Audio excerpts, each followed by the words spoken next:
Começando mais um episódio do Três Lados da Corrida, eu sou Ricardo Hirsch, estou com Danilo Balu, Rodrigo Roenes e mais um episódio do Circuito On.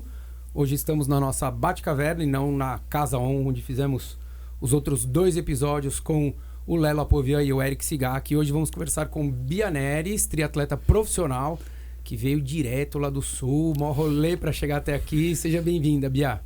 Obrigada, não, é uma honra estar aqui, viajei bastante, mas sabia que ia super valer a pena e vamos lá, vamos bater um super papo aí. Que legal, vamos falar bastante, vamos falar de corrida, vamos falar de triatlon, até porque é o que a Bia faz muito bem as três modalidades, nos inspira muito em todas as modalidades, casada com um nadador olímpico, Daniel Orzechowski, que já representou o nosso país lá. Já tive a oportunidade de entrevistá-lo na antiga Bradesco Esportes FM, muito legal ver vocês juntos com a pequenininha aqui no estúdio. Se vocês ouvirem a Bela falando, subentendam que ela está aqui se divertindo. Quer vir dar um oi? Quer vir dar um oi, Bela? Tá com vergonha. Vamos lá, Bia. A gente, óbvio, quem conhece um pouquinho de triatlon no Brasil conhece você, conhece um pouco da sua história, e a gente sabe que o triatlon no Brasil é um esporte que não é tão simples para a gente levar adiante, né? A gente se espelha muito no que a gente vê fora do país, atletas, você principalmente competiu muitas provas fora, vê o que era aquela coisa de, tem que pegar o carro e ir até não sei aonde para poder treinar, as dificuldades que se existem. Como é que o triatlon chegou na sua vida mediante a toda essa dificuldade? Porque a corrida é muito simples chegar na vida das pessoas. O triatlon ele é um pouquinho mais complexo, né? Sim, ótima pergunta. Eu acho que eu nunca respondi ela para ninguém, assim, porque foi bem diferente como o triatlon chegou. Né? Como eu comecei, é mais fácil falar, você conhece uma pessoa que faz, outra, mas como chegou exatamente aqui em São Paulo, né? Eu morava em Botucatu antes, eu fiz faculdade na Unesp, para quem não sabe, né? Cursei Medicina Veterinária e Zootecnia, né? Fiz FMVZ lá, e aí eu vim para São Paulo, caí de paraquedas e falei, vou fazer comunicação, que é o que eu gosto. Comecei a estudar publicidade e propaganda, nada a ver, né, com triatlon até agora, mas eu vou chegar lá. E aí entrei numa academia aqui em São Paulo, porque o que acontece? No Brasil, eu acredito que a gente ainda não tenha, como aqui na capital, a gente não tem tão difundido o triatlon, né? Aqui é o maior número de participantes, eu acredito que está aqui, né? Então eu conheci porque na própria academia que eu acabei fazendo, que eu ia correr na esteira, que eu ia dar uma nadada, me chamaram para fazer triatlon. Eu falei, mas o que é triatlon? Foi bem assim que começou. Então eu já estava com 22 anos, né? Então já não era novinha mais para começar um esporte pensando em alto rendimento, né? Mas eu falo que o triatlon ele me escolheu, né? Então ele chegou até mim assim, vamos fazer o triatlon. Quando eu vi, eu já estava na bolinha da USP, de madrugada, com a galera. À tarde eu estava nadando e à noite eu estava correndo, que é a maioria que é a rotina da maioria da galera daqui.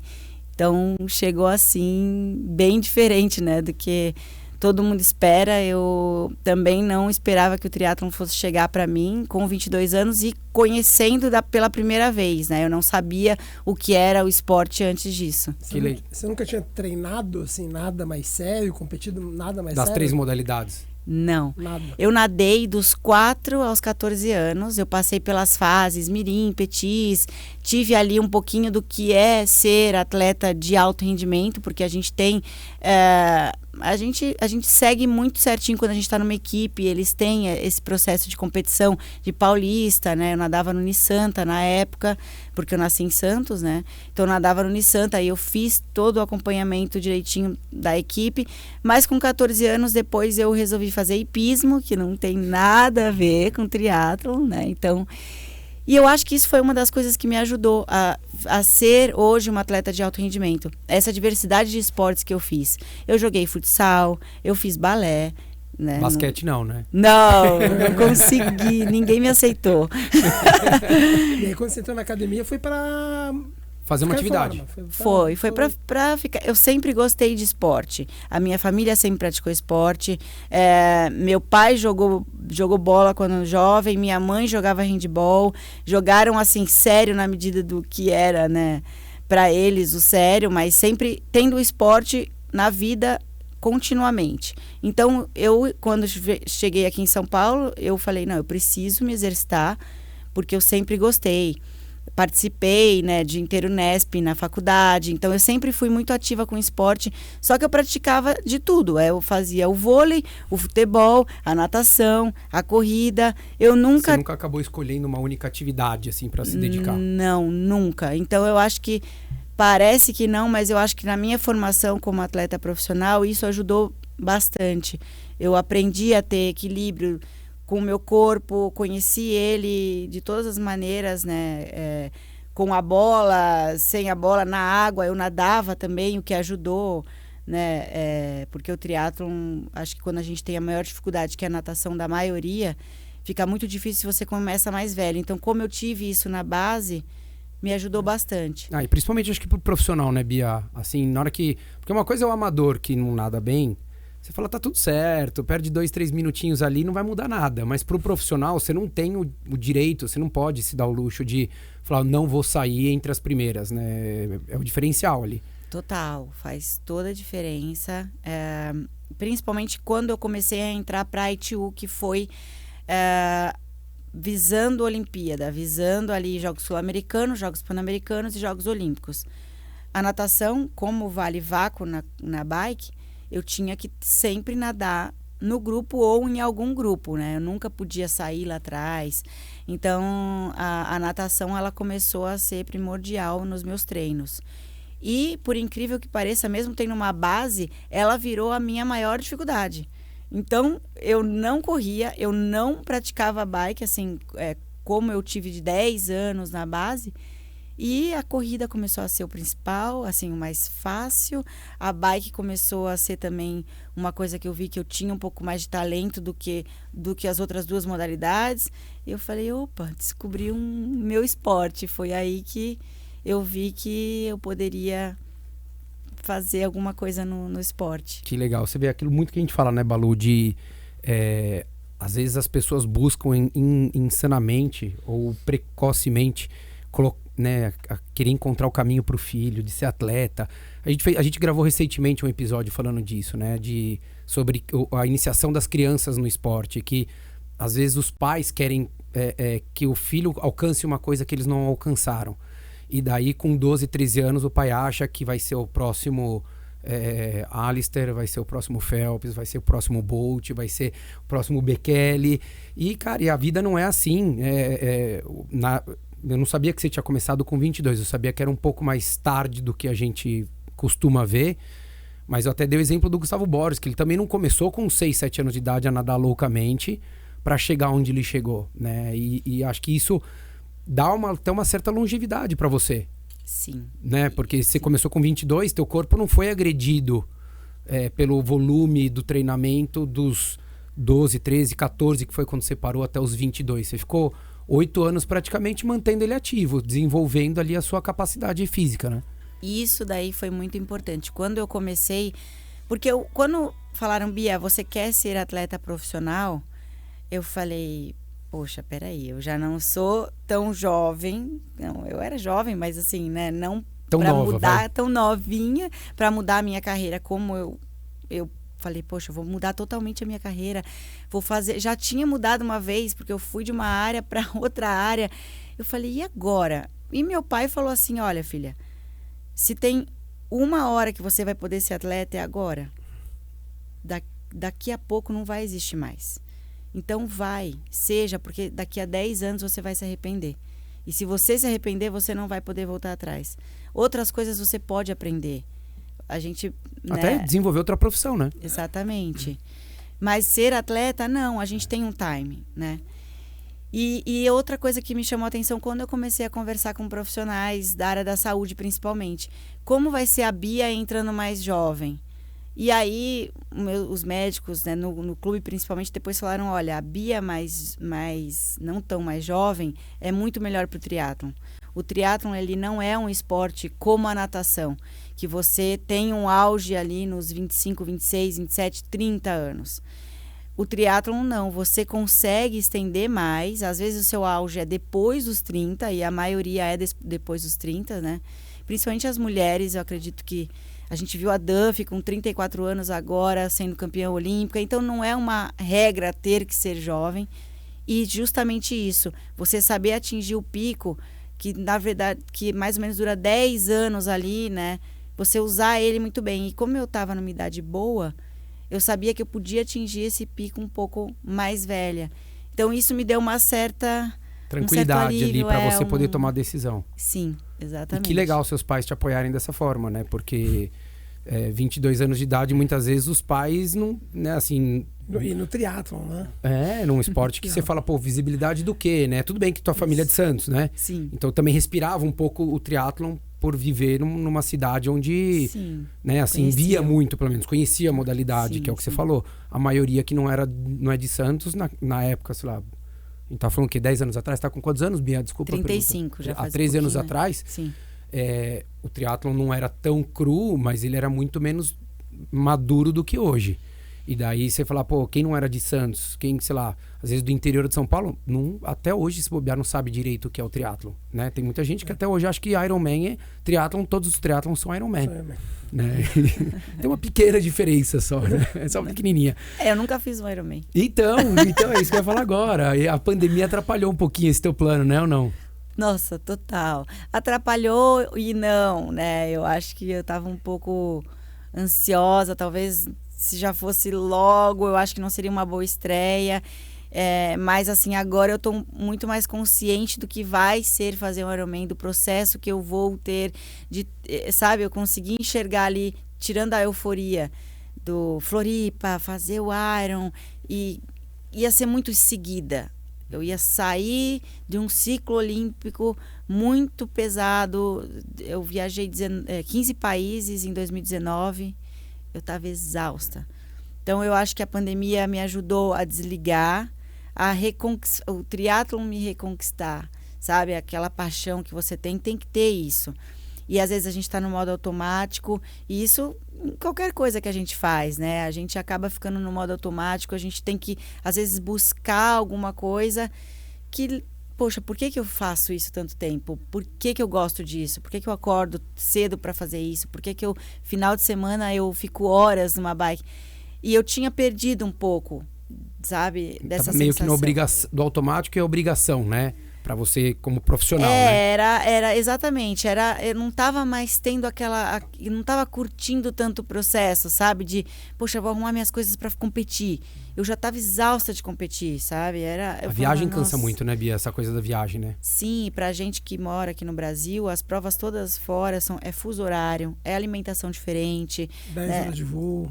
Exatamente. Então, assim, eu tava muito exausta disso. 15 voos, eu não sabia mais que fuso que eu estava indo. Eu fui Austrália, Nova Zelândia, México, Canadá, Coreia, China. Eu já não sabia mais que fuso que eu tinha que ficar. Eu já estava começando a ficar com fobia de avião.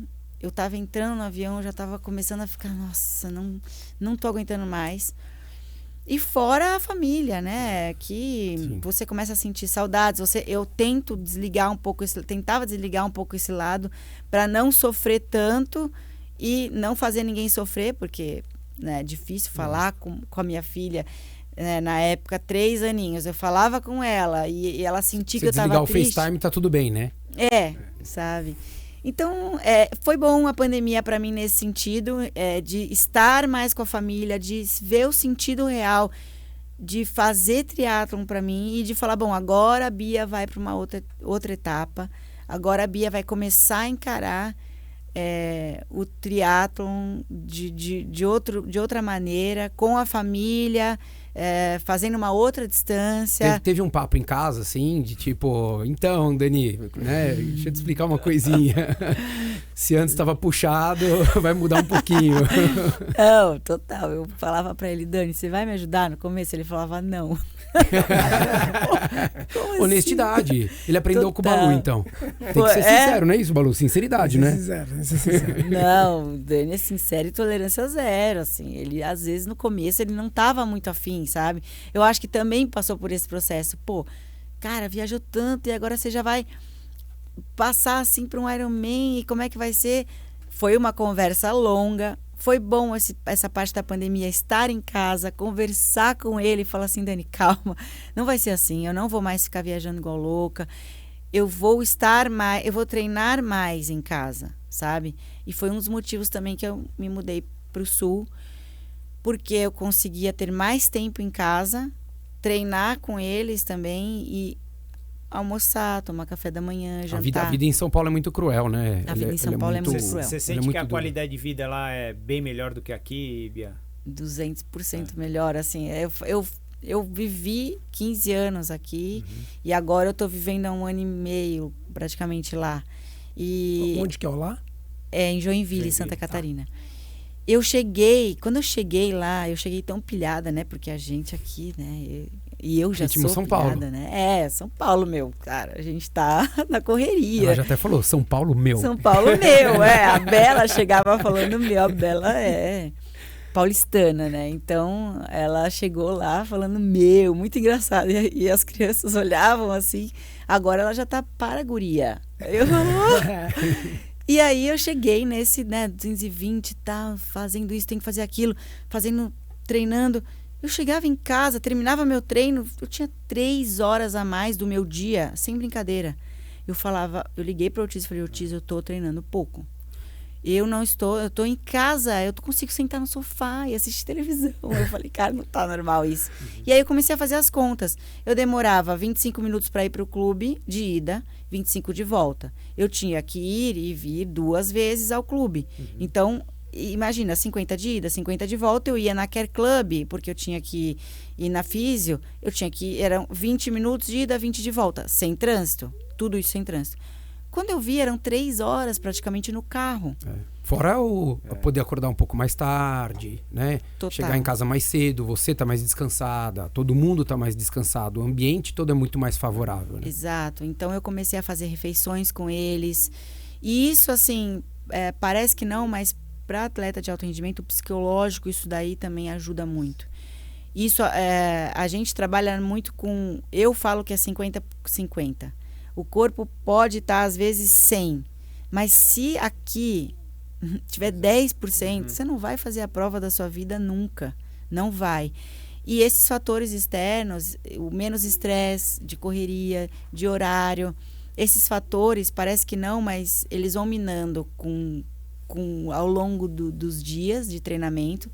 E quando eu fui para lá, eu senti muito essa diferença, né? Então, hoje eu vejo que eu tenho mais tempo, e esse tempo, claro, fazendo um Ironman, eu vou usar para treinar também.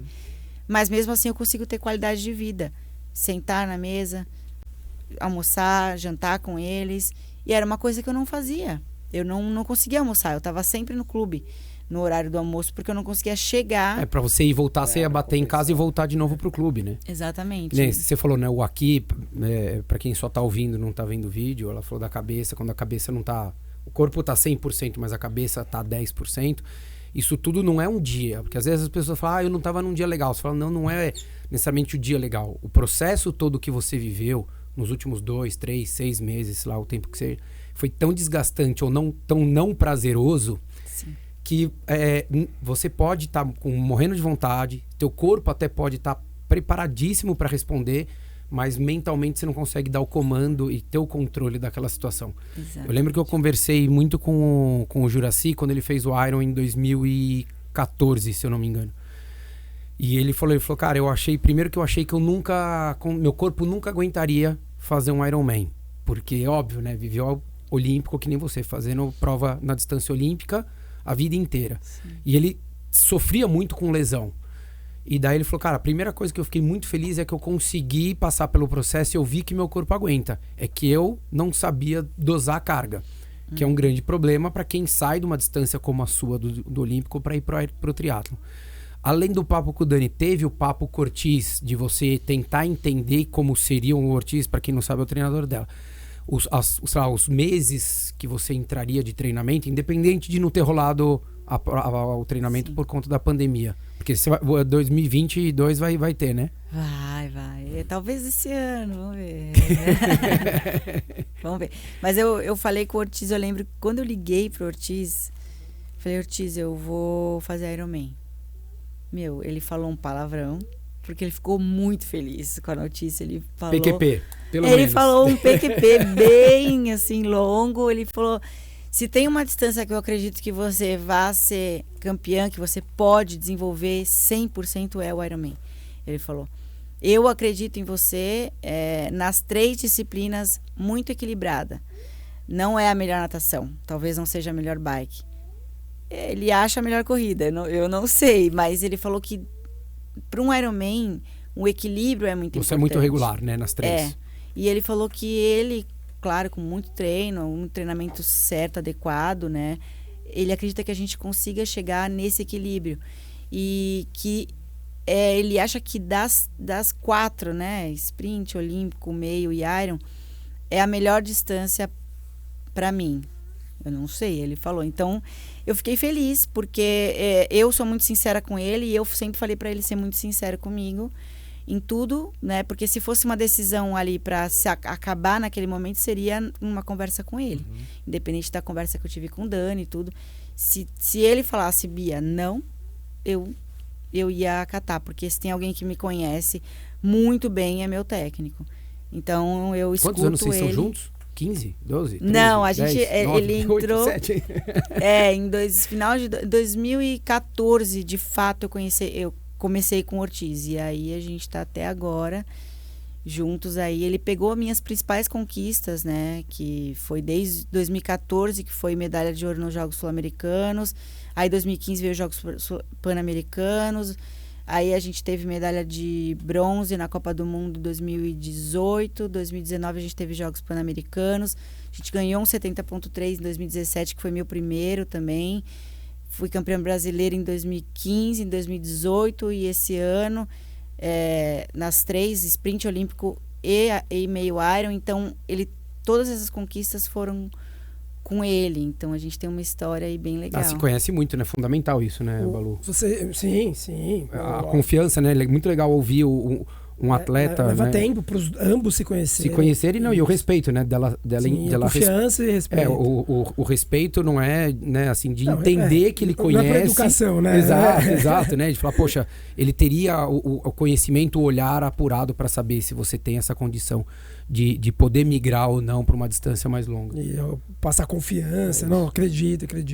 E a sua estreia seria em 2020? Ou a pandemia mudou ou não ia ser em 2020? Não, ia ser em 2020. Daí houve cancelamento das provas. De todas as oficiais. provas. Tudo, exatamente. Eu estava super animada para fazer, porque eu estava naquela correria de mudar já. Eu estava buscando uma fuga em 2019 para 2020, de tipo, preciso fazer outra coisa.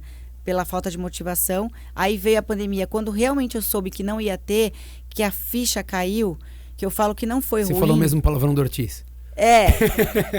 Mas eu falo que não foi ruim pra mim, porque essa pilha toda era mais uma fuga, sabe? De tipo assim, quero mudar de distância porque eu quero fazer uma coisa diferente. E na verdade não, eu precisava resgatar ali a Bia atleta, o porquê que eu gostava tanto de fazer aquilo. Sabe? E a pandemia pra mim não foi ruim. Claro que... Sim. Na visão do atleta, na visão, da Bia Neres atleta. Claro, né? Não, pelo amor de Deus, foi péssimo, né? Não ter prova. Mundo inteiro, e também no mundo inteiro a questão de saúde, mas inclusive na minha família foi muito ruim. Mas falando, né, profissionalmente... Você ia fazer o quê? Floripa? Eu ia fazer Floripa, eu ia estrear em Floripa. Não é uma prova que me... Assim, eu acredito que não tem a prova que favoreça ou não, porque você tem que fazer aquilo, você tem que se preparar para aquilo. Se você treinou e sabe a prova que você vai fazer, ela tem que, de alguma forma, te favorecer, entendeu? Mas eu acredito que para uma estreia ia ser muito bom estar em casa, ter a família, a energia. Atleta brasileiro, eu acho que isso é fundamental. Fundamental, prestigiar, ser uma prova que a gente está lá porque a gente é daqui também, eu acho que isso é muito legal. Mas falando em termos assim técnicos, é uma prova muito plana, para mim não é uma prova que faz muito sentido. Eu tenho uma bike, por ser leve, eu tenho uma bike que eu acho que me favorece melhor se bem treinada, talvez, não sei, 180 ainda, né, se eu vou aguentar uma piramba, mas eu acredito que uma prova que me favoreceria melhor seria com subida na bike. Mas... Floripa é considerado plana? Não, para Ironman é razoavelmente plano. Super plano, assim, um Ironman. Porque na realidade, ignorância achei que Floripa fosse difícil. Não, é que na realidade Floripa você faz assim, retão, X quilômetros, daí uma subida, pá, desce, daí outro retão. Então você não tem, é diferente de muitas provas, por exemplo, que a gente vê principalmente na Europa. Que daí você pega assim, 6, 7 quilômetros de subida. Entendeu? Então, às vezes até mais. Então, mas é uma prova quente? Não, final de maio. Não, tá ótimo. Não, é um clima como agora, assim, sabe? Que é um clima gostoso, né? Acho que o ano mais quente acho que foi 26 graus. Assim, quando eu falo quente, comparado com as europeias costumam ser mais quentes. É tudo meio ainda. parecido, é tudo meio estação, né? É parecido. Ela é uma prova muito boa. Aqui, assim, a data dela, e por ser no sul, ela tem água gelada, então o que eu acho que é melhor para competir ali do que água quente. Mas a gente compete água até... gelada, o Ruenis, ela tá falando do mar. Do mar, não é no posto de hidratação. Melhor explicar. Para os menos iniciados do triatlo, né? Tem que explicar.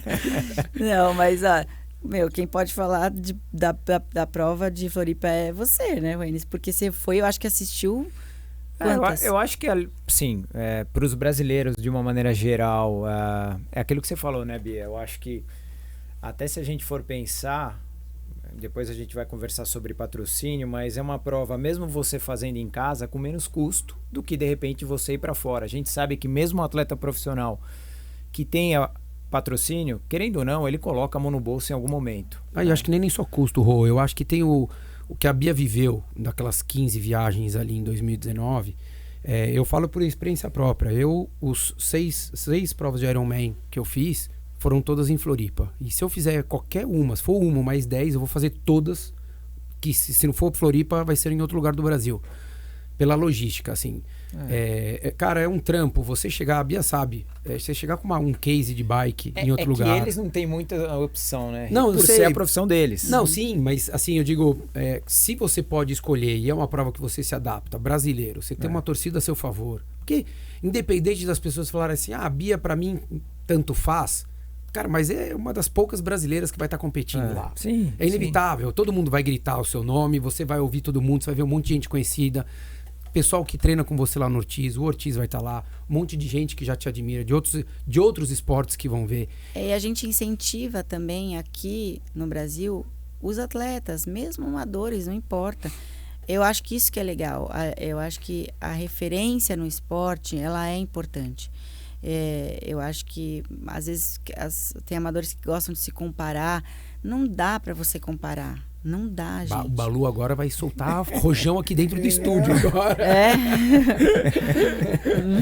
Felicidade que não é ele que tá falando isso. Não, são dois mundos completamente diferentes. Totalmente, sabe? Não dá para comparar água com óleo, desculpa, mas água e óleo. Eu tenho um horário, eu tenho uma obrigação, eu tenho uma visão do que é o esporte, sabe? É totalmente diferente, a minha vida é voltada nisso, né? Então isso é o principal e aqui as outras coisas. E o amador é o contrário, é totalmente ao contrário. Você faz a vida em cima do esporte e o resto tem que se adaptar. O amador é o contrário. Ele faz a vida dele e o esporte entra onde dá. Exatamente. Então isso rola certas comparações porque muitos profissionais, eles têm vidas parecidas com as dos amadores, que são profissionais que às vezes dão aula, são personal trainers, acabam fazendo alguma coisa além do esporte por conta da grana mesmo, né? Não dá para, às vezes, sobreviver do esporte, ainda mais o triatlon, que é super caro. Então, claro, o cara, às vezes, ele não consegue atingir uma performance em todas as provas que ele gostaria, e aí naquela que ele não vai também, a galera tem essa certa comparação. Mas não dá. É outra prova, é outra prova também, né? Tudo, é outro ambiente, é outro horário, é outra cabeça. A gente é totalmente diferente. Eu falo isso porque eu já fui uma triatleta amadora e eu sou uma triatleta profissional. É totalmente diferente. A minha vida mudou completamente. Quando você falou que conversou com o Dani, que ele no começo falou, pô, não vou te ajudar e tal, eu acho que envolveu uma coisa que é o seguinte, ele viveu uma vida muito sacrificante, dedicada, como também outro atleta profissional na natação. E por mais que apoie, entenda como é que é o comprometimento, a dedicação que você tem que ter, a abdicação e tudo mais, isso tudo deve depor contra, porque ele fala, putz, grilo, agora que eu não tenho mais, isso vai continuar fazendo parte da minha vida, porque, né, você ainda está na sua vida útil de atleta profissional. Isso que você falou foi exatamente esse ponto. E ainda né, sendo bem sincera, às vezes a gente quer florear as coisas, mas a verdade, a realidade, ela é diferente, né? Não é porque eu tenho um marido que é atleta ou ex-atleta que ele super apoia ou super entende. Pelo contrário, ele apoia, mas ele tá super saturado.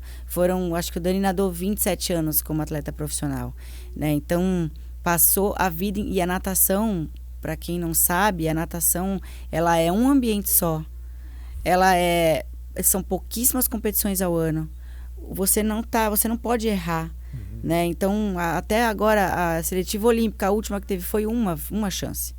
Então, você não tem muitas oportunidades na natação. São poucas oportunidades. Então, o cara ali treina 4 anos para acertar ali em menos de 1 minuto.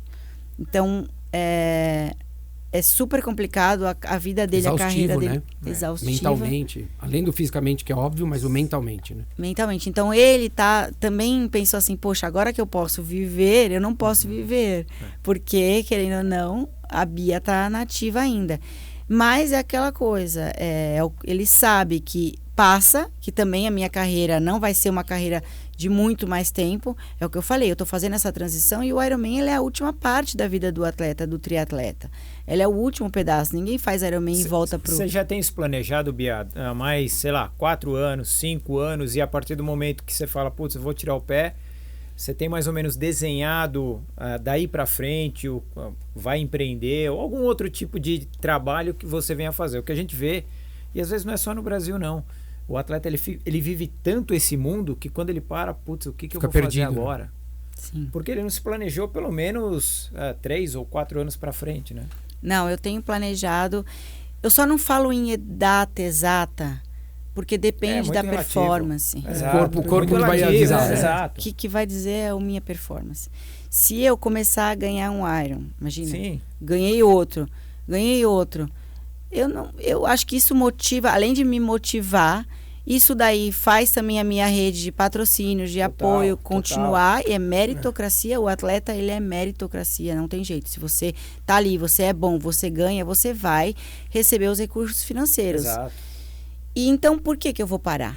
E isso te dá alicerces até para pensar num plano seguinte, né? Você indo bem e você tendo esses resultados. Exatamente. Muitas vezes isso já te coloca num trilho para outras oportunidades quando você parar. Exatamente. Então, tudo que vai depender disso. Claro que eu já tenho planejado, eu acho que todo atleta deve pensar 10, 15 anos para frente, que é o que, né, você está falando. Isso sim, sempre tive.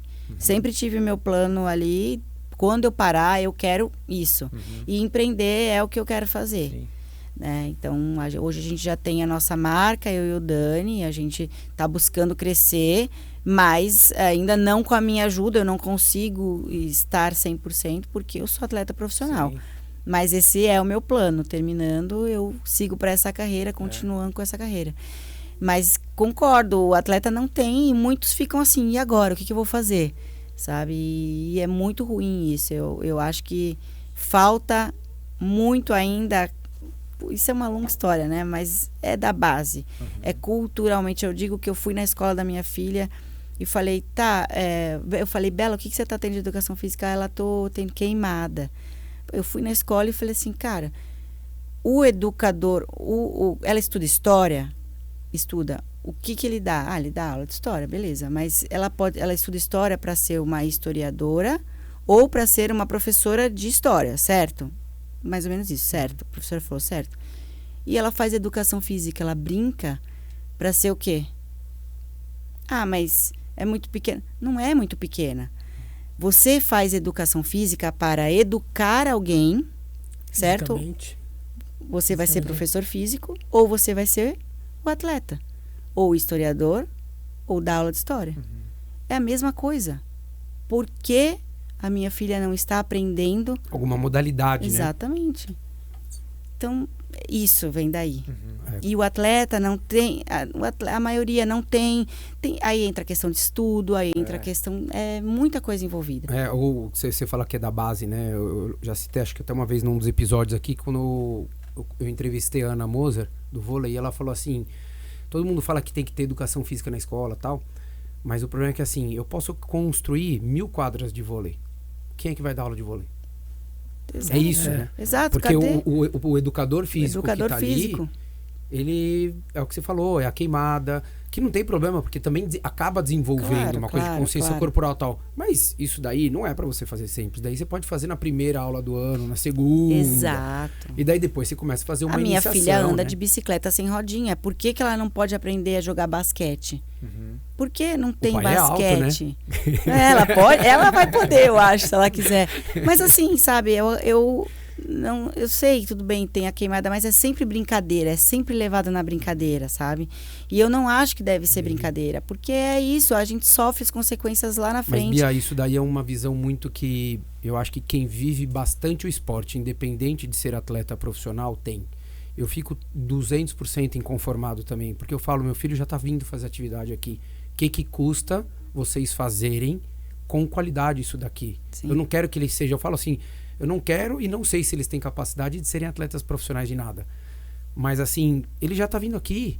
O que custa você fazer uma aula de natação adequada? Ou uma aula de futebol, ou um judô, alguma coisa que seja cativante, mas que ele já tá aqui, ele já tá 45 minutos, 1 hora. Então aproveita esse tempo. E não é nem só isso, sabe? Desculpa te interromper, mas não é, eu não acho só isso. É você mostrar que existem pessoas que vão seguir aquele caminho, do mesmo jeito que quando eu aprendo matemática, eu sei que vai ter alguém que fala, putz, eu não gosto de matemática, mas meu colega ali, ele leva jeito para matemática. A professora está ensinando, ele, se ele quiser, ele vai ter. É isso que eu acho, sabe? É mostrar para a nação, para a galera, para o Brasil, que culturalmente a gente pode ter atleta profissional, que a gente pode, sabe? Isso não existe. Não existe. A minha filha chega na escola e fala que a mãe dela nada, pedala e corre, todo mundo vai achar que eu sou uma vagal, entendeu? Não, mas é isso. Mas é. Entendeu? É real, sabe? Não tem essa cultura. E eu acho isso ruim, mas que eu acho que não vai mudar. Não vai mudar tão cedo. Pelo menos tão cedo não vai. Tão cedo não vai. Pelo menos para a geração deles, eu acho que infelizmente isso é cultural. Acho que a Bia viu um tempo atrás um vídeo que o Diogo Sclebin colocou, a moça assistindo a prova, perguntando para ele, mas e o que você faz da vida? Mas como assim? Eu sou atleta profissional. Nossa, foi bizarro isso. A falta de informação putz, é lamentável, né? Eu acho que assim, a gente sabe que a gente tem uma sociedade esportiva, assim, que é monocultural, né? O esporte, né? Futebol, né? Quando eu estive lá na rádio, o meu programa foi o primeiro programa a acabar quando a Bradesco escolheu, que era a patrocinadora na época, a olhar mais pro futebol, porque eu me recusava a levar jogador de futebol. Porque eu falava, esses caras eles já têm o espaço inteiro. Então eu prefiro trazer o cara da esgrima e eu ter que estudar esgrima. É monocultura. Né? Pô, eu lembro certinho quando teve campeonato mundial de natação, durante 10 dias, todo dia iam 2 nadadores lá comigo no estúdio pra gente ficar comentando tudo que rolou. Daí você fala, aonde você vai ver isso? E daí a primeira coisa que todo mundo fala assim, nossa, mas você vai fazer isso? E a audiência, não sei o que, eu falo, mas se alguém tem que fazer. Se não fizer, vai continuar 2013, Kona, a gente fez todo dia, eu entrava com o Vaguinho lá direto de Kona, falamos com o Igor, sabe, falamos com o Alexandre Ribeiro, levei o Michel Bogli pra falar na época da história, levei o Ciro, que tinha sido um dos melhores amadores do ano anterior. E daí todo mundo fala assim, mas você vai ficar falando de triatlo a semana inteira? Você fala, cara, mas como é que você quer construir uma rádio de esportes? Como é que você Né? As pessoas que trabalhavam lá, elas não se preocupavam em construir isso. Daí você vai achar que o professor de educação física vai ser o cara que vai resolver. Não tô dizendo que ele tá certo em dar só a queimada, né? Mas enfim. Mas é uma pena a gente não conseguir de fato ver isso e não conseguir transformar isso. Acho que não é nem transformar, mas transcender isso para as próximas gerações. Porque meu filho, ele olha para mim até hoje e fala assim: papai, quando é que você vai passear de novo em Floripa? Eu falo: beleza, passear de bike. Ele fala: legal, filho. Papai lá vê no inferno. Não, deixa. Mas daí você fala, é isso, porque chega na escola ele nem sabe. Se falar Iron Man, vão achar que é o filme, enfim. Exato. Né? É uma realidade muito diferente. Eu acho que o triatlon tem essa barreira. Eu acho que já melhorou muito. Eu acho que você pode dizer de quando você começou, acho que para hoje. Acho que não só as marcas esportivas, mas acho que outras marcas também começaram, acho que, olhar um pouquinho mais e entender um pouco o público, de querer investir, é um nicho e tudo mais. Você vê que melhorou, Bia? Ou você esquece a pandemia, né? Porque o cenário pandemia não conta, né? Não, com certeza melhorou. Existe uma curva aí do triatlon de informação, que eu acho que isso é muito legal, de moda, que eu não acho que é muito legal, porque a moda passa, né? Às vezes todo mundo quer fazer aquele esporte, o esporte que é super legal, quero ir pra Kona. Já foram pro beach tênis, relaxa. Eu acho que essa galera já foi pro beach tênis, boa. Mas sim, no geral, muitas pessoas começando o triatlon. Cada ano eu vejo muita gente, eu percebo isso pela comunicação que eu tenho nas minhas redes sociais. As pessoas me perguntando: Bia, eu tô começando, me ajuda com que tênis eu posso, com que roupa eu faço, que óculos eu compro. Isso é muito legal. Eu não tinha isso, essa quantidade de pessoas me perguntando, né? E eu acho que a internet ajudou bastante, as redes sociais aproximou a gente também, os atletas ou as pessoas, os amadores, enfim, todo mundo, a comunidade, desde provas, organizadores de provas, né? Eu acho que essa aproximação fez com que tivesse também esse aumento, né? De, poxa, vou fazer, você faz triatlon, vou fazer também, vou tentar um desafio, né? Vamos fazer um sprint. Eu acredito que isso, não sei, mas eu acredito que isso também ajudou bastante, mas com certeza aumentou. Que bom. Qual a dificuldade que você vê, assim, que você possa enfrentar aí pra encarar o Ironman? O que você acha que pode ser o mais difícil para você? Você acha que é encaixar a rotina? Você acha que é alguma das modalidades, às vezes por tempo que vai demandar, por de repente não estar daí em São Paulo e ter menos pessoas, de repente, que possam te ajudar a passar por todo o treinamento, que a gente sabe que de fato não é tão fácil, porque você não treina pouco hoje, mas as suas sessões de treino não são tão longas quanto você vai ter, né? Sim. O que você acha que pode ser alguma coisa que te incomode ou que seja um pouco mais dificultado, que gere mais dificuldade para Bia, você? você acha que isso, em cima do que o Ri falou, o fato do Ortiz não estar mais presencialmente no teu treino, isso pode gerar alguma diferença ou não? O Ortiz nunca foi um técnico presente, para falar a verdade, mesmo aqui em São Paulo.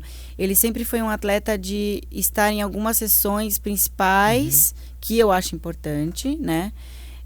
Mas sempre um técnico de feedback diário, mais de conversa, né? Então, isso eu acho que não me atrapalharia e pelos treinos ele sabe exatamente: Bia, você deu uma roubada aqui, né? Bia, foi muito mais forte do que eu pedi. Então, eu acho que hoje, com a tecnologia, ajuda da tecnologia, ele tem esse feedback muito tranquilamente. O que eu acho que eu vou sentir bastante é essa transição de saber fazer muito bem feita uma prova de sprint e de olímpico e não ter a mínima ideia de como fazer um Ironman.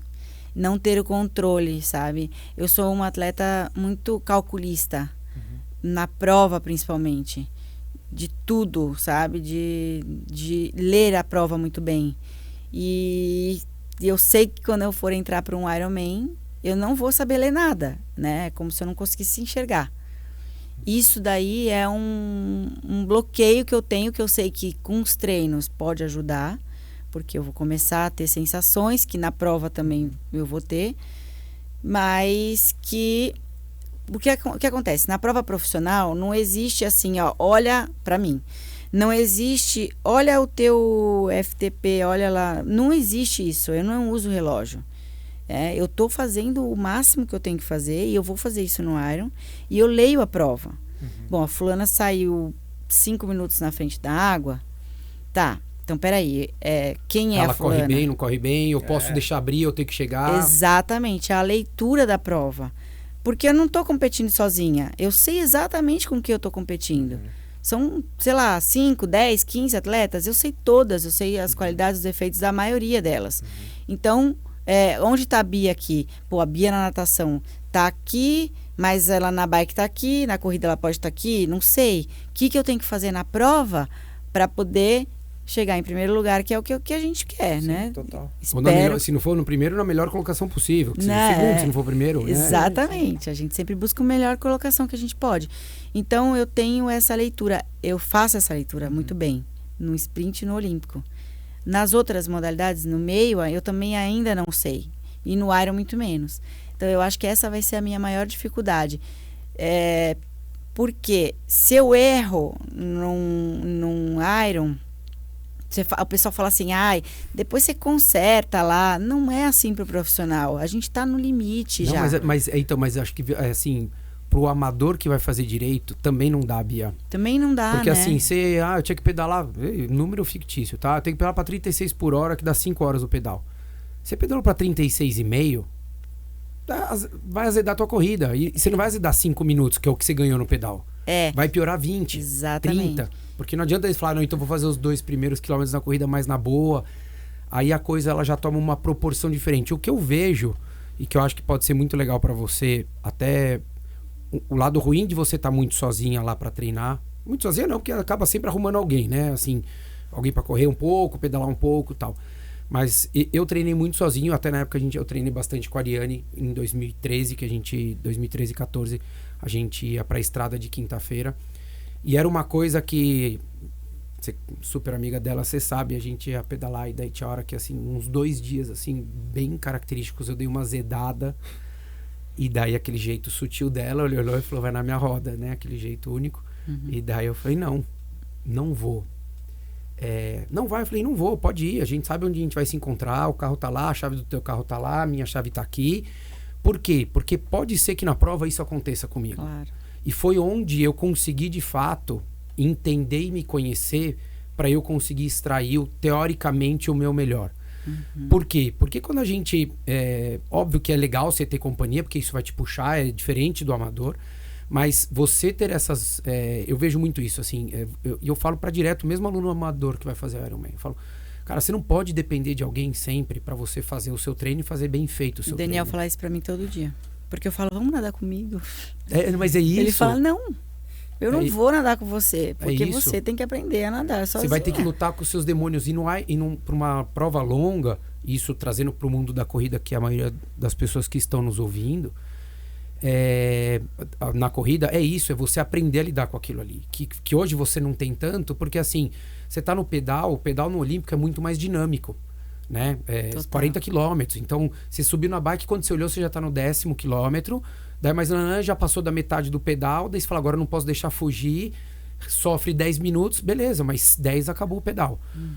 No Ironman você não vai ter isso. E a partir do momento que você começar a viver todos esses treinos, e semana a semana... Vai ser bom. Vai ser melhorar. Bom, porque você... É o que o Juraci falou, né? Que ele aprendeu ele entendeu que o corpo dele poderia ir. Por quê? Porque ele aprendeu na semana a semana a saber fazer. Pô, hoje eu tenho que fazer o quê? 150 ritmo de prova? Beleza. Então você vai entender como você vai terminar aquele 150 para você poder correr depois. Sim. Vai ter dia que você vai terminar 150 bem, vai ter dia que você vai terminar 150 azeda, que você fala, não consigo dar um passo. Mas será que isso não pode acontecer na prova? Pode. Então, bora correr. E se você estiver sozinha, não tem o Daniel para falar para você, vai aí, vamos. Eu vou de bike do seu lado, eu vou correr do seu lado. Mas então eu vejo muito isso e torço para que de fato isso seja um fator muito positivo para você, porque de fato me ajudou muito, assim. Me ajudou muito não depender de ninguém para eu entrar na prova, assim, quando eu fiz a minha melhor prova.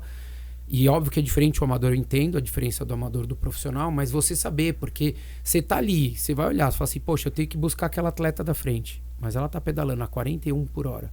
você tá 38 e não tá indo, não adianta, né? E você fala, pô, mas o que eu fiz no treino? Tô colocando números hipotéticos, tá? Sim. O que eu fiz no treino? Fiz algum a 40, 41? Não. Tenho condição? Tá, agora? Não tenho. Então, Sim. esquece essa e administra. É isso mesmo que eu sei fazer no Olímpico, sabe? Eu sei o meu limite, eu sei onde eu posso chegar, eu sei onde eu posso extrapolar.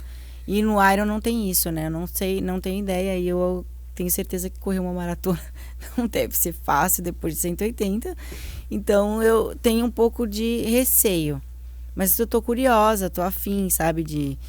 Cara, eu quero ver como é que vai ser isso. Porque esse tanto Ironman que o pessoal fala. Afim é fundamental. Né? Muito, muito. Eu falo isso constantemente. Pra maratona ou pra Ironman, você tem que estar muito afim de sofrer. Afim. Eu vou fazer uma maratona agora em Nova York, né? Que vou legal. fazer a maratona de Nova York. Que legal. Eu vou já... Você nunca fez, né? Nunca fiz uma maratona. Eu fiz uma brincando no meio da pandemia. Assim, vou correr. Vou correr, não era uma prova. Não era uma prova. E corri. Fiz 3 voltas lá no percurso. Meio... Não muito bonzinho assim, mas umas subidinhas ali. E foi legal. Quebrei no 36. Deu uma sentida boa. 36 eu parei, botei a mão no joelho, falei, tá doendo tudo. Aí o Daniel veio do meu lado, ele só tem cara de bonzinho. Virou assim. Ele é mó bonzinho, não fala assim. Não, só vai. porque ele não pode falar no microfone agora. Vai, vou colocar ele aqui casa pra com falar. ele, casa com ele. Casa com ele. Não, ele é muito bonzinho, mas ele virou pra mim e falou assim, larga de ser ridícula, tu tá chorando? Porque eu comecei a chorar, né? Dor, por que eu tô fazendo isso? Você inventou de fazer essa... E agora fica chorando, termina logo essa M aí, vai, para de ser fresca e vai. É mesmo, que eu inventei fazer, vou terminar esse negócio. E aí terminei, mas um negócio sofrido eu achei. Mas assim, sem treino específico praticamente nenhum, foi totalmente na loucura mas curtindo, sabe? Foi um negócio legal e o tempo foi ruim, mas eu fiz pra... Mas saber como é que eu ia. Agora já sabe em Nova York, já sabe que... Já sabe o que te espera mais ou menos. Já sabe que dá. Isso, sei que dá pra fazer. O que eu acho que acaba acontecendo muito é que quanto mais isso, o atleta profissional tem uma vantagem muito grande em cima do amador, que é que vocês conseguem colocar o seu corpo à prova em várias semanas. Então você pode planejar e aquilo vai acontecer. Sim. Não, então vamos planejar daqui 3 semanas... Você vai fazer uma transição super longa, um pedal longo, uma corrida longa, para você ver qual é que é, para você sentir. O amador é mais difícil a gente conseguir planejar isso, porque o amador parece uma viagem de trabalho, daí aparece o casamento da prima, 2 dias antes do simulado, daí ele fica doente, daí o trabalho exige. Então tem uma dinâmica um pouco diferente. O profissional, eu acho que isso que é muito bacana, que vocês conseguem falar, tá bom, são 16 semanas, eu vou chegar bem treinada, 16 semanas, eu vou fazer isso. Então dá para você passar por vários aprendizados ao longo do processo. E isso é fundamental, principalmente para uma prova longa, porque eu acho que eu não sei se é o DVD de 2003, acho que o Galindes do Ironman, ele fala assim, a maior dificuldade que eu tenho é que tem hora que eu tô ali pedalando e daí de repente alguém me passa e eu falo, eu podia estar fazendo mais força. Porque ele ainda estava naquele momento de... Né, quem tá falando, né? A referência que a gente tem de pedal, né? Para todo mundo aqui da triatlon, década de 2000 pelo menos, é ele. E ele falava, eu demorei para conseguir entender como o meu corpo funcionaria. Como é que eu deveria fazer, aplicar o meu pedal para poder sair para correr, daí depois aprender a correr. E eu acho que, óbvio, hoje a gente tem muito mais ferramenta. Né, assim, plataformas, informação, potência em tudo quanto é canto, que vai te dar um norte muito grande. E daí eu acho que é questão de querer sofrer. Só. Isso eu gosto. E tá disposta. Porque tem que querer. Sim, tem que estar disposta. Tem que estar tudo bem encaixado, né? Porque pra gente não é só completar, é diferente. E você gostou do 70.3? Eu amei. Eu acho que é uma prova gostosa de fazer, sabe? É uma prova que você tem a velocidade, mas ao mesmo tempo você tem aquele controle ali. Então ela é uma prova gostosa. Correr 21 é delícia, né? Sai pra treinar um 21, super gostoso, né? Você consegue pedalar 90 e fazer 21. no final de semana. Tranquilo, né? É tranquilo, é gostoso, é um treino que você fala, nossa, que treino gostoso. Então, ela é uma prova que eu sinto mais ela na minha mão, sabe? Ela é mais fácil, assim, de eu acho que ela tá dominar. muito mais próxima do treinamento do Olímpico Total, do que o treinamento do meio pro Iron. sim. Porque com o treinamento você fez o seu 70.3, você fez praticamente seguindo o que você fazia pro Olímpico. Não, né? não treinei para um 70.3. Não treinei. Eu tava treinando o Olímpico e fiz. Tanto é que a corrida eu senti. Na época que eu fiz, eu senti. Eu confesso que chegou ali no 12. Também eu saí, eu acho que eu tinha saído para 3,35 o primeiro quilômetro. Porque na ITU você tem que sair o primeiro quilômetro no grupo. As meninas saem ali, ó, 3,10, tranquilo. O primeiro quilômetro dos 10. É muito forte para você sustentar para um 1,21, imagina. Então, aquilo ainda estava na minha... Eu estava treinando para aquilo. Eu saía 3,35, um pouco mais rápido, mas absurdamente forte. E eu estava em Palmas ainda, era uma prova super quente, assim, um sol para cada um. E eu quebrei na corrida, eu quebrei no 12, eu senti, no 12 eu falei, meu Deus, que eu fui fazer? O Ortiz falou para eu sair para 4,0 e eu saí para 3,35. O que eu fui fazer? Aí tinha uma americana na prova, eu lembro que ela passava, aí ela passava de mim, eu tô morrendo, mas ela morreu também e deu tudo certo. Mas é muito próximo mesmo, assim, um pouquinho de ajuste de treino, dá para fazer tranquilamente o 70.3, por isso que eu acho que eu gostei da prova, sabe? Eu acho que é uma distância, mas é que nem a corrida, a meia. Sim. É uma distância muito boa pra você treinar, não é tão desgastante, enfim, dá pra você curtir, é questão de você ajustar ali um pouquinho, óbvio, mesmo fazendo força, mas você não faz uma força de 10K, né? Você não faz uma força de um olímpico, então, óbvio que você sente e tudo mais, e acho que isso que você falou do 3,35 que você saiu, entra muito no que você falou, né? Não dá pra dar esses erros numa prova, principalmente profissional, né? Não. Porque daí a hora que vem, se alguém que tá vindo atrás acertou, fez direitinho, vai estar mais inteiro. É total.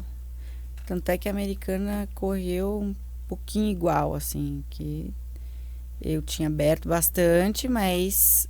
E aí no começo ela não chegou, mas se fosse uma maratona, não, aí eu teria sofrido com certeza, ela teria me passado. Então, é isso, é dominar a prova, que é o que eu tenho de medo, de receio, assim, ainda no Iron. Porque eu ainda não domino essa distância. Eu gosto de fazer a prova dominando, mas isso é treino. Isso é muito treino. O Iron tem outro fator que eu acredito que vai ser muito importante, que é a mental. Que eu não sei ainda como vai ser, mas eu acredito que eu sou uma pessoa positiva, eu sou uma atleta positiva, eu tento tirar o melhor e ver a melhor situação. Aconteceu isso, tudo bem. O que a gente pode fazer para dar certo? Sabe, eu nunca me abato nos momentos de dificuldade, então eu acredito que isso vai ser um pouco mais fácil. Mas o mental também vai pegar, porque é uma prova muito longa. Imagina. Ô, Bia, você tem alguma até referência de atleta época que você estava correndo circuito mundial, uma referência, seja atleta masculino ou feminino, que você meio que se espelhava, como referência mesmo, que é um atleta diferenciado? E agora, na longa distância, você tem alguma referência? Tenho, Annie Hogg. Ela nunca foi uma nadadora na ITU, ela sempre sofreu, ela nunca saiu no primeiro grupo. Então, é uma característica... É que a gente se espelha naquilo que a gente acha que a gente pode ser, né? Mas é óbvio que tá aqui, eu tô aqui. Mas ela treinou muito para ser boa em tudo que ela fez. Desde ser campeã mundial de olímpico, que ela foi, que na ITU é uma coisa que hoje está cada vez mais para nadadores completos, digamos assim, né? Mas se você não nadar, você tá fora, e ela não tinha natação, mas ela treinou para aquilo e ela conseguiu. E quando ela foi para distância longa, aconteceu a mesma coisa, a natação no começo falhou, ela não tinha natação para ganhar a prova, mas o outro ano que ela fez Kona, ela ganhou Kona. Então, eu acredito nisso, em buscar o equilíbrio, que é o que ela buscou. Ela é uma atleta totalmente, para mim, completa para um Ironman. Hoje, no circuito mundial, ela já não seria uma super atleta, porque a natação dela é bem defasada. Mas eu acredito que para um Ironman não basta só você sair na frente. A gente vê até a Lucy Charles, que consegue colocar, sei lá, 10, 15 minutos numa atleta tranquilamente, se quiser, né? Uma corredora, digamos assim. E ela sofreu. Agora ela vai encaixar o Iron dela, mas ela sofreu muito. Tanto é que ela nunca conseguiu vencer Kona. Então, a Annie Hogg, ela sempre foi ali. Eu peguei o finalzinho dela na ITU, quando eu comecei a competir. E aí ela já mudou para longa distância e hoje ela está disputando, só que a corrida dela é o diferencial, né? Ela correu agora, ela fez um Ironman, gente, e correu para 2h43 no Ironman. Básico, né? Que foi o Iron ela agora. Vem de trás, né? Ela vem de trás e... É o que a Bia falou, a corrida dela é fora da curva, né? Assim, pra realidade, 2h43 num Ironman, pra homem já é um tempo incrível. Se a gente for pensar... gente, não é machismo, tá? Pelo amor de Deus. Mas comparando pelos resultados... Não, pelos resultados dos homens e das mulheres, já é um baita resultado para os homens. E, né, um baita mérito dela. Mas isso, eu acho que a prova longa, ela permite um pouco isso. Assim como você não pode errar, mas ela também permite de quem tá vindo de trás acertar e poder chegar. No próprio masculino, se a gente for ver, o Sanders é isso. Né? É uma natação péssima, assim, pro profissional. Sim. E daí ele faz a prova dele que faz e tá aí sempre entre os 3, entre os 5. Óbvio, o cara corre bem, o cara pedala bem e tal, sente pouco, ele entendeu, acho que a dificuldade que ele tem ali, mas acho que mostra também que você não precisa, é o que você falou, né, Bia? Diferente do circuito mundial, do olímpico, que é que você, assim, se você não sair ali no primeiro grupo ou no segundo grupo grande próximo do primeiro, já acabou a prova. Porque é uma prova com vácuo, é uma prova que... Eu falo que o triatlon olímpico, ele não é uma prova individual até a corrida. Ele é uma prova em grupo, em equipe. A tua equipe é quem saiu da água com você. Saiu da água, olhou, bom, somos uma equipe. E a gente vai... Vamos revezando, vamos aí. Exatamente. 20 segundos cada um, pau e aí. Ela não é uma prova individual até a corrida. Colocou o pé no chão, aí sim é uma prova individual. Então é diferente do Ironman. Ela é uma prova individual do começo ao fim. Que daí exige muito mais, né? Muito mais. E a individualidade de assim, poxa, eu sou boa nisso, se sobressai nas 3, sabe? Você consegue, poxa, eu nado bem, eu pedalo bem, eu corro bem. No Olímpico, não, sabe? Acaba que às vezes atletas muito ruins no pedal, né? Elas conseguem estar ali num grupo e elas são corredoras. Elas descem e ganham a prova. Mas elas não pedalariam sozinha o que o grupo pedalou. Né? Ou que se individualmente a gente separasse, ela não sairia tão perto das outras e não ganharia a prova. Então essa é a diferença e isso dá um pouco de esperança para mim também, porque eu não sou uma nadadora, né? E não pretendo ser, isso que é muito legal, assim, eu tenho isso muito claro na minha cabeça, sou tranquilíssima com isso, eu assumo que eu não nado bem e eu não me importo, não que eu não vou treinar, eu treino super bem, sou super dedicada. Mas ok, o que eu posso fazer no resto para eu compensar? Como que eu posso vencer uma prova? Ainda bem que é a natação, né? Que assim, principalmente para uma prova, pensando numa prova longa, sim, é o que menos vai contar. Menos vai contar. Por que eu vou ficar ali, nossa, eu nado mal, com todo esse lado negativo, sendo que se eu ficar treinando horas a mais, eu vou melhorar o quê? 1 minuto? 1 minuto. Eu vou logo tirar 5 na corrida. Pronto. Essa é a minha cabeça, sabe? Então eu não sofro com isso. Eu treino a natação com prazer, sabe? Eu aprendo o que eu posso aprender, mas eu não fico assim, puxa, não tô conseguindo essa série daqui, não tá tão difícil. Porque eu sei que não vai ser aonde eu vou conseguir tirar. Não vou fazer diferença. 2 segundos por 100 metros é uma insanidade. 2 segundos, exatamente. É uma insanidade e quando você precisa treinar para ver se você vai conseguir isso daí. Exatamente. E aí eu saio super sofrendo também. E outra, perco foco e energia no treinamento, porque... No resto do treinamento, né? Exatamente. E aí... eu falo isso constantemente, assim, eu falo... Ainda mais que nem pro amador, todo mundo, não, eu vou nadar 5 vezes por semana. Eu falo, pra quê, cara? Vai pedalar. Exato. 60% da sua prova é o pedal.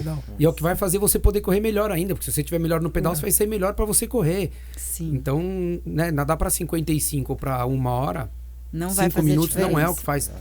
Óbvio, se você tá lutando por vaga em Kona, categoria, e daí você já espremeu todas as margens possíveis e imagináveis. Sim. Acho que o resultado do recente aí do Colucci, acho que foi um conforto aí, né? De mostrar que dá para ter alguns anos aí, né, Bia? Mas o Colucci me impressiona. Ele me impressiona. Cara é um fora de curva, porque né? ele começou novo. Com 18 anos, ele foi campeão de Kona na categoria. Ele é o Fabinho, mas eu acho que foi 18 anos ele fez Kona. Ele fez Kona com 18 anos, o Colucci. Agora não sei se foi ele ou o Fabinho que ganhou a categoria. Acho que Fabinho. Foi o Fabinho? Fabinho acho que 97, mas o Colucci fez... Né? Acho que 2000. 2000? Fabinho veio 2000. Também é outro que me impressiona. Mas o Colucci fez também Kona... Já, não, como profissional, acho que duas vezes, 3 na verdade. 2016 foi o ano que, ele abandonou lá. E fez antes também. Fez 2009, alguma coisa depois assim. Acho que 10 ou 11. Então, você pensa, a gente tá em 2021, aí você fala, o cara fez um Ironman em 2009, ele foi pra Olimpíada em 2012, e aí ele tentou 2016, foi pra 2016? Não, né? Não conseguiu. Não. Foi só o jogo. Mas ele tentou, ele fez o ciclo olímpico, aí depois ele tentou o ciclo olímpico de novo para 2020, para Tóquio, ele tentou. E foi entre isso, ele fez os Jogos Pan-Americanos. E assim, ele tem uma carreira longa, que eu acho que isso que é difícil pro atleta. Que era aquela questão da gente falar, começou mais velho, mas tem um tempo ali que você tem os picos, atinge os picos. Ele já está há muitos anos no esporte, que é o... Bom, depois eu falo do Miguel, mas ele começou novo, digamos assim, então ele tem, não sei nem quantos anos que ele começou o triatlon, mas acredito que ele já deva estar 20 anos fazendo triatlon, o Colucci. E ainda assim ele consegue ter picos, né, de performance. Você vê, terceiro colocado no Mundial de Longa Distância, com a melhor marca na distância de Ironman, brasileira, né, 7,45, não é isso? Acho que foi isso. 7,45. E é um cara super versátil, né? Eu acho que exatamente. Então ele foi incrível. de Kona para uma Olimpíada e aí voltou agora tentou de novo os Jogos Olímpicos, voltou agora para Kona. Então eu acredito que é isso, é foco, treinamento, talento. Ele é muito talentoso, né? Não tem jeito. Treinar demais, hein? E é isso, ele é muito focado. Já fiz algumas altitudes com ele no México e assim, ele é sempre um cara que tem que fazer tantas horas, ele vai fazer tantas horas. Não importa se não deu de manhã, ele vai à tarde. Mas ele é muito focado, segue à risca, assim, o que ele tem que fazer. E também acho ele super talentoso, né? O que você vai falar do Miguel? O Miguel é outro caso que eu acho que vai acontecer isso. Ele começou jovem, né? Eu lembro a primeira vez que o Miguel veio pra cá, tava no Pinheiros, ele tava na tia dele aqui, eu que dava carona pra ele e pro clube que a gente ia treinar. E, era só dava 12 anos pra ele, né? Você falava assim, meu Deus, eu tinha 14.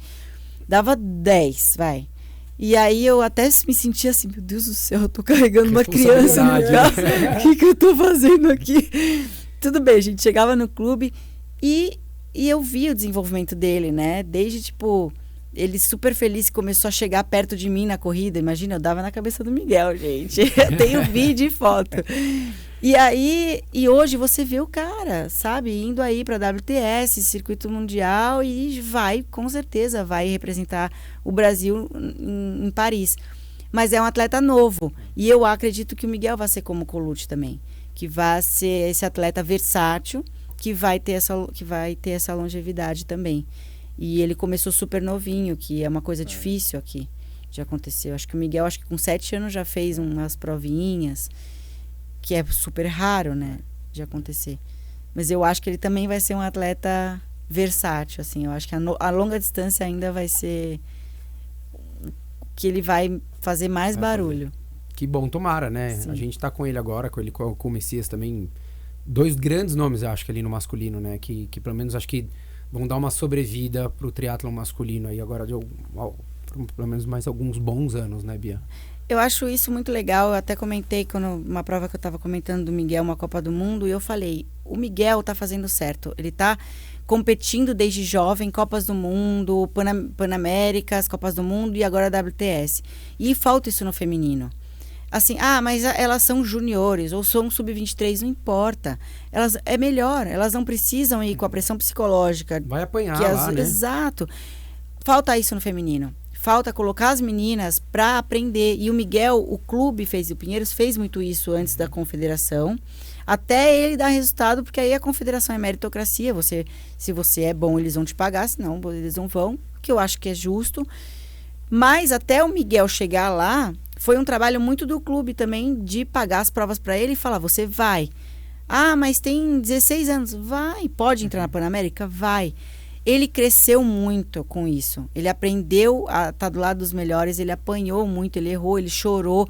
Mas ele só é hoje um atleta muito mais completo que ele é por conta de todas essas passagens que ele teve. E como que a gente quer levar uma atleta jovem para Paris se a gente não fez isso, não está fazendo isso agora? Vai colocar no último ano para tentar a classificação e, quer dizer, não vai nem aprender tudo em um ano, né? As nossas atletas vão chegar em Paris, elas todas são jovens, mas elas vão chegar com 30 e poucos. Eu acho que já deveria ter aí, sabe? Quem é a reserva? A reserva é uma sub, é uma reserva, não importa. Mas ela é uma sub. Não tem, a gente tem um gap muito grande no feminino, que não sei quando vai ser, espero que as meninas que são sub melhorem ou possam participar de provas, mas eu acho que muito por conta disso, pela falta de incentivo. Se a gente pensar, é perigoso, Bia, para as Olimpíadas futuras. Total. Sim. Total. Se as outras resolvem parar. Porque, querendo ou não, é um ponto que ninguém toca. Mas com 30 e poucos anos, as mulheres são mulheres, começam a pensar em ter filho também. E tem que pensar. E a gente tem que saber disso. Como eu também, sabe? Deveria ter pensado, claro, que a Bela veio, ainda bem que veio. Mas não é, eu ia falar, não era a hora. Talvez até agora não tivesse. Mas tem que pensar. E as atletas vão estar com 30, 31, 32, 33. Já é uma época de começar a se programar. E a próxima Olimpíada, sabe? E vai ter um gap. Mas essa é a rotina do Brasil, né? Sempre fica com os mais velhos, aí você fala assim, mas tá insistindo. Um dos poucos países, pra trás, né? e fala assim, mas não tem quem colocar no Que é o que a gente falou, né? A gente acha legal falar que a Marta tá indo, a Formiga tá indo pra 7ª Olimpíada. É isso. Você fala, mas não é. É errado. Não é pra ser legal isso. Exatamente. Né? O legal seria você falar assim, putz, a Marta só foi pra 2 Olimpíadas, ou pra uma. Você fala, caramba, é isso mesmo? Você fala, porque a gente tem uma renovação. Isso a gente tá dando exemplo do futebol. Sim. Que é o que o Paulo falou, de todos. Na Cláudia, 4%. Assim, não, já tá correndo 4 por 100. Claro, tem a culpa não tem é uma Nicole Spirig. É. Aí tudo bem, né? A mulher tá com 40 anos, ela vai lá e ela tem 3 medalhas, 3 medalhas olímpicas, 2, né? Não, a culpa não é da atleta. Ouro e prata. Tem não. esse ponto fora da curva, mas no Brasil... O atleta faz o dele, o problema é o país. No Brasil não tem resultado. Exato. Entendeu? Fora isso, não tem direcionamento resultado. é o grande problema. Sim. É o que ela fala, que a Bia falou, fica um gap aí muito grande. O masculino, né, graças a Deus, respirou aí com o Hidalgo e com o Messias, né? Porque senão também, se fosse 2020, era capaz da gente ir com um só pra Olimpíada, né? Exato. Como foi 2021, a gente conseguiu aí ter uma sobrevida, um respiro, exatamente. Sim. Bia, queria agradecer. Muito obrigado por você ter vindo. Você deve estar exausta, veio direto de Joinville. Eu adoro. Gente, sério, eu ficaria horas falando, porque eu acho que é muito legal passar tudo que eu já vivi, os erros, os medos, o que eu acertei, as vitórias, as conquistas. Isso é legal. Eu gostaria, na época, de ter esse tipo de informação, que hoje é muito legal ter, né? Isso enriquece para as meninas, para os meninos, para quem está começando, e eu acho legal falar isso. Eu acho que para mim é prazeroso e eu ficaria horas aqui falando tranquilamente. Obrigadão, obrigado por ter vindo mesmo, de coração, que você tenha muito sucesso, muita saúde, que a carcaça aguente bastante tranco, ainda bastante porrada, e que se a sua estreia no Ironman seja incrível. Incrível. Vai ser, tomara. Pode contar com os meus gritos lá. Oba, obrigada, Rô, obrigada, Balu, valeu. Obrigada. É isso, vamos pra cima, novos desafios, isso é muito bom, encarar, né? Sempre novos desafios. E é isso, agora eu vou com um brilho nos olhos de novo, vocês falam, já dá até vontade de sair aqui correndo. Vambora, vai dar tudo certo. Que legal, isso aí. terminamos aqui mais um episódio do Circuito On, hoje com a Bia Neres, triatleta profissional. Falamos bastante do triatlon, óbvio, um pouquinho da corrida, porque faz parte, é a modalidade que no final das contas acaba definindo esse esporte que a gente também gosta bastante. Obrigado, espero que vocês tenham gostado. Valeu, Rô, valeu, Balu, obrigado, Bia. Abraço.